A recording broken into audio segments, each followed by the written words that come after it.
Dismayado si dating Bayan Muna Representative Nery Colmenares sa pagpapatagal ng impeachment trial ni VP Sara Duterte. Ayon sa dating kongresista, kayang pabilisin ng Senado ang proseso kung gugustuhin nila. Ang detalye sa Agenda Weekend Report ni Joan Manalo. Hindi naniniwala si dating Bayan Muna Representative Nery Colmenares na hindi kayang tapusin agad ng Senado ang impeachment trial ni Vice President Sara Duterte. Sinasabi ko na sa mga senador nung Thursday pa, bigyan nyo na ng summons si Sara Duterte as early as a few days ago para may 10 days siya to respond na by June 16, pwede na kayo magsimula ng trial. Pag June 16 up to June 30, kayang tapusin ng Senado ang impeachment. Dagdag pa niya, pwedeng mag-focus ang Senado sa alleged misuse ng OVP confidential funds na ayon sa dating mambabatas ay isang impeachable offense. Isang kaso lang, yung 612 million pesos na confidential fund, yun ang pinakamalakas. Kasi kompleto ng ebidensya doon. It underwent congressional hearings, may official documents, yung COA, DBM, etc. So madali na lang yun. 3 araw lang nga siguro kaya nang tapusin ng prosecution. Isa si Colmenares sa mga naghain ng impeachment complaint laban kay VP Sara noong December 2024. Aniya, matagal na raw silang naghahanda.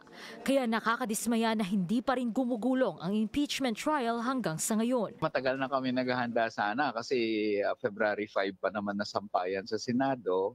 Pero nakakadismaya na hanggang ngayon hindi pa nagko-convene yung impeachment court despite the fact na ang utos lang naman ng Constitution sa Senado, very simple, one command. The moment na na-transmit yung articles of impeachment sa inyo, you constitute yourself as an impeachment court. Handang-handa naman sana kami, pero sa tagal ng dinidelay ng Senado, nadidismaya kami dahil paglabag yan sa konstitusyon. Na-open up din daw ito ni Colmenares sa mga senador, pero wala raw positive response sa kanyang pahayag. Sinasabi ko yan sa mga kilalang senador at na publicly sinabi ko naman na padala nyo na lang ng summons muna. Kasi you don't need an impeachment court to send the summons. You just need the Senate President to do that. Para you can start anytime up to June 30, kakayanin nyo yan. Walang positive response na hindi ko makita ang dahilan bakit. Puwelta rin ni Colmenares, unconstitutional at absurd ang pagsasampa ng motion to dismiss sa impeachment ni VP Sara. Unconstitutional siya dahil walang poder ang Senado na mag-dismiss ng only the impeachment court can acquit or convict after trial, di ba? Ani Colmenares, magpapatuloy daw ang pagkilos ng mga grupo at kabahagi ng impeachment complaint laban kay VP Sara ngayong June 11, ang rescheduled date ng reading of the articles of impeachment.